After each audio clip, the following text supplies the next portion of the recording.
Bonjour madame. Merci d'être ici dans cette émission regardée par des millions de téléspectateurs. De rien. Donc aujourd'hui nous allons aborder comment on peut échanger avec nos enfants sur la mort. Nous avons eu le témoignage de notre petit super-héros qui a perdu son papa il y a 3 ans. Et oui, c'est mon fils. Et oui, tu es la maman de notre petit super-héros. Je te remercie d'être là. De rien. Et je trouve intéressant d'avoir vos 2 points de vue. Donc pour commencer, je me suis demandé si c'était important pour toi que ton fils assiste à la cérémonie. Ok. Alors pour moi, ça l'était pas forcément, c'était pas ma demande à moi. Mais moi, ce qui m'importait, c'était vraiment de savoir ce que lui voulait. Je lui ai vraiment laissé le choix de venir ou pas. Et il a voulu venir. Donc il avait 5 ans. Hein. Il avait 5 ans, ouais.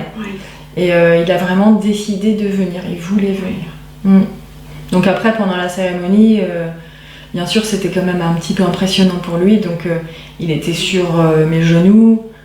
Je l'ai entouré, voilà, j'étais vraiment très, très soutenante auprès de lui, quoi. Ouais, je crois que c'est important, hein. Je me souviens quand mon grand-père est décédé, j'avais 11 ans, et mes parents ont pensé que peut-être ça allait m'impressionner, donc ils n'ont pas voulu que j'assiste à la cérémonie. J'ai depuis la sensation que mon grand-père il flotte, hein, qu'il n'est pas, voilà, qu'il n'est pas décédé, qu'il n'est pas vivant non plus. Hein. Ouais. Je comprends. Donc peut-être c'est important, oui, effectivement, que les enfants puissent assister à la cérémonie. Est-ce que tu as fait quelque chose, un hôtel avec des photos, avec des petits dessins ou une lettre à son papa? Alors j'ai proposé ça à mon fils, c'est un petit peu ses différentes idées. Et en fait, il n'a pas voulu, il n'a pas ressenti forcément le besoin de le faire. Après, je me dis que ça, c'est évolutif aussi, ça peut peut-être changer avec le temps après.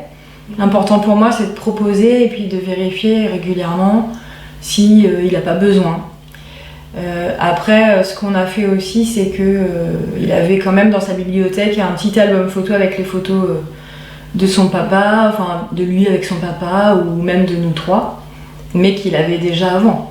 Mais il était à disposition dans sa chambre. Donc de temps en temps, je voyais qu'il le regardait voilà, quand il avait envie. Alors j'entends souvent des enfants ou des adolescents dire qu'ils se sentent coupables parce qu'ils ont oublié le visage de leur mamie, de leur maman qui est décédée, même oublié des événements. Est-ce que c'est quelque chose qui est arrivé à notre petit super-héros ? Ben, ça fait, je sais pas, peut-être 1 an, depuis qu'il a 7 ans, qu'il commence à me dire qu'il oublie la voix de son papa, qu'il oublie son visage. Il sent que ça commence à partir un petit peu. Et lui, je pense que c'est plus la peur d'oublier complètement en fait. Donc à ce moment-là, je lui propose voilà, de revoir une photo, de réentendre son papa parce qu'on a aussi des vidéos. Donc ça permet d'entretenir le souvenir aussi. Okay. On sait aussi que les enfants souvent se sentent responsables, hein, un petit peu de tout d'ailleurs. Hein. Quand ils sont petits, ils sont dans la toute-puissance et ils imaginent que tout ce qui arrive est de leur faute, les divorces, les décès. Est-ce que tu as pu percevoir ça chez ton fils ? Et non, parce que je lui ai pas laissé le temps en fait, vraiment d'avoir ce sentiment, je pense, parce que j'ai anticipé la question, parce que je savais que ça pouvait arriver, ce sentiment-là en lui, donc j'ai anticipé en lui disant déjà moi, d'emblée, que il avait rien à voir avec la maladie de son papa, avec sa mort. Voilà, j'ai préféré poser les choses tout de suite. Et après, ce que je trouve important, d'une manière plus globale, c'est justement de pouvoir parler de la mort bien avant qu'un événement arrive, que ça fasse partie de la vie, en fait, qu'on en parle comme ça. Que ce soit pas un sujet tabou. Hein. Que ce soit pas un sujet tabou, voilà, et qu'on puisse en parler naturellement. Voilà, avant qu'un événement arrive, et je trouve que du coup, quand l'événement arrive, que ce soit voilà, même un animal de compagnie ou une personne, l'enfant, c'est pas la première fois qu'il en entend parler. Et il le prend de manière, en tout cas mon fils l'a pris de manière assez simple malgré tout, même si le sujet est difficile, mais c'était un sujet qu'il connaissait déjà en fait un petit peu, au moins du fait d'en avoir parlé, quoi. Alors peut-être on peut préciser aussi qu'il a su que son papa était malade quand il avait 1 an. Oui, c'est ça, voilà, on a su la maladie de son papa quand il avait 1 an. Donc moi, ce que j'ai fait depuis le départ, et puis quels que soient les sujets, c'est ce que je fais avec mon fils, c'est que je lui cache vraiment rien. Donc je lui ai toujours dit les choses au moment où elles arrivaient, mais de manière adaptée à son âge. Oui. Donc par exemple, quand il avait 1 an, la maladie de son papa qui était le cancer, j'ai dit que c'était une maladie et que son papa prenait des médicaments ou allait à l'hôpital pour se soigner. Voilà, j'en suis restée là.